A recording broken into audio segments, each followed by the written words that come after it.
जैसा कि आप लोग जानते हैं कि पिछले दिनों यानी 22 अप्रैल को इस देश में एक बहुत ही दुखद घटना घटी थी और उस घटना के बाद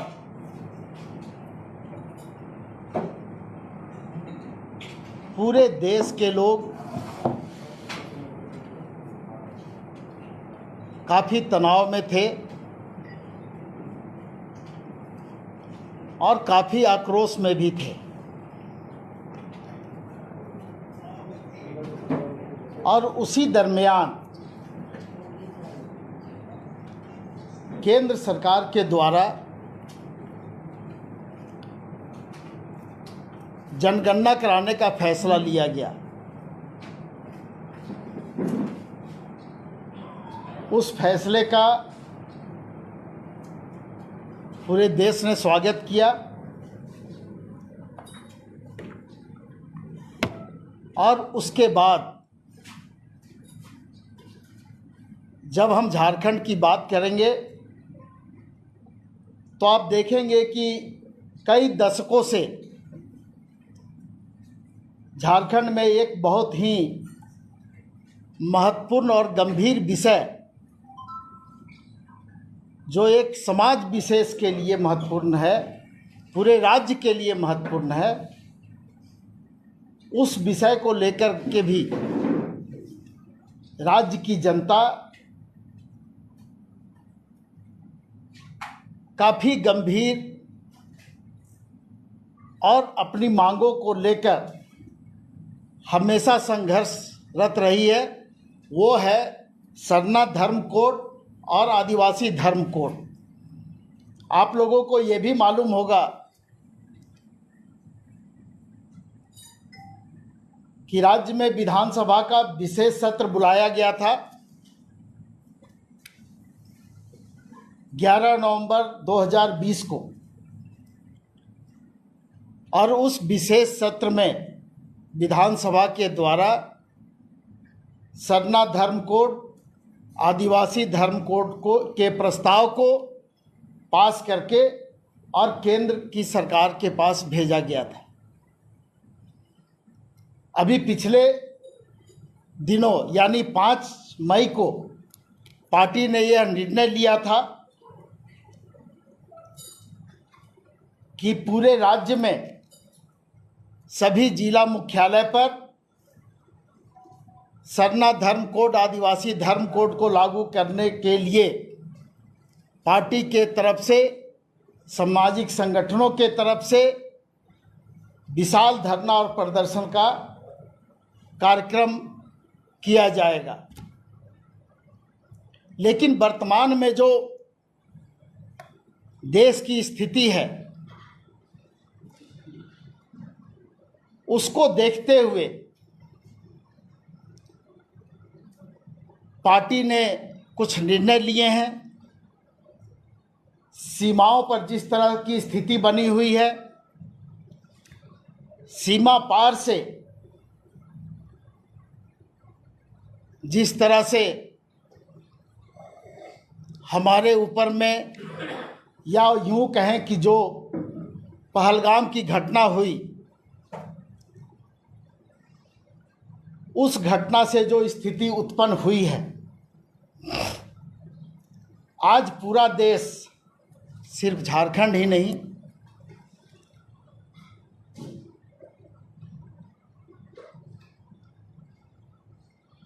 अपनी पूरी ताकत के साथ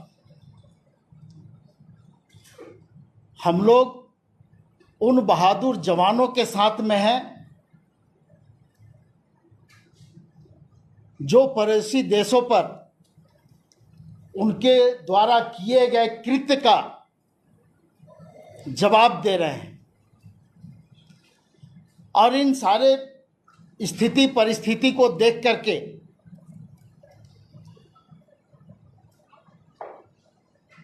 पार्टी ने यह निर्णय लिया है कि जो हमारा आंदोलन का कार्यक्रम है उसे हमें फिलहाल स्थगित रखना चाहिए और पूरा देश जिस तरह से जवानों के साथ खड़ा है, उनके सीमा पार से जो संचालित आतंकवाद है उसके खिलाफ खड़ा है, झारखंड मुक्ति मोर्चा भी अपने जवानों के साथ खड़ा है और मुस्तैदी के साथ में खड़ा है। ये निर्णय वापस लेने का जो मुख्य कारण है, चूंकि जो परिस्थिति बनी हुई है, हम अपनी बात को केंद्र सरकार के सामने कभी भी रख सकते हैं, गंभीर विषय है, लेकिन अभी जो विषय हमारे सामने है वो इस विषय से ज़्यादा गंभीर है, क्योंकि ये पूरे देश का सवाल है और हर हाल में हम लोग चाहते हैं कि जो सीमा पार से आतंकवाद जो हमारे देश में प्रवेश किया है उसे हम नेस्तनाबूद करें और एक स्वर में पूरे देश के लोग उन जवानों के साथ में खड़ा रहने का संकल्प लें, तो निश्चित रूप से हम जिस उद्देश्य को लेकर के चल रहे हैं उस उद्देश्य को हम पूरा कर पाएंगे। धन्यवाद।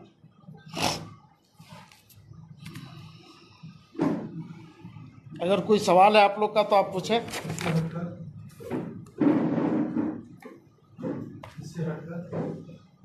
आप भी अपने आदत से मजबूर हैं, हम भी मजबूर हैं, बोलिए। पूछ रहे हैं आप बोलिए। सर्वदलीय बैठक हुई, लेकिन उसमें आज भी प्रधानमंत्री नरेंद्र मोदी नदारद रहे, किस तरीके से इसे देखते हैं?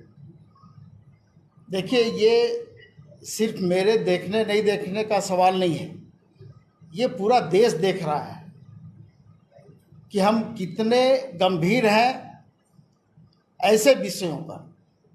लेकिन फिलहाल अभी एक दूसरे पर टीका टिप्पणी करने का वक्त नहीं है। पूरा देश के उन जवानों के साथ खड़ा है जो संघर्ष कर रहे हैं, तो टीका टिप्पणी करने का फिर समय हम लोगों को मिलेगा जब इतने गंभीर विषय पर हम अपनी बात आपके सामने रख रहे हैं, इतना गंभीर विषय पर हम अपने आंदोलन को स्थगित कर रहे हैं, तो इन सब बातों पर हम फिलहाल टीका टिप्पणी नहीं करना चाहेंगे। क्या है? अभी 3 बैठकें हुई,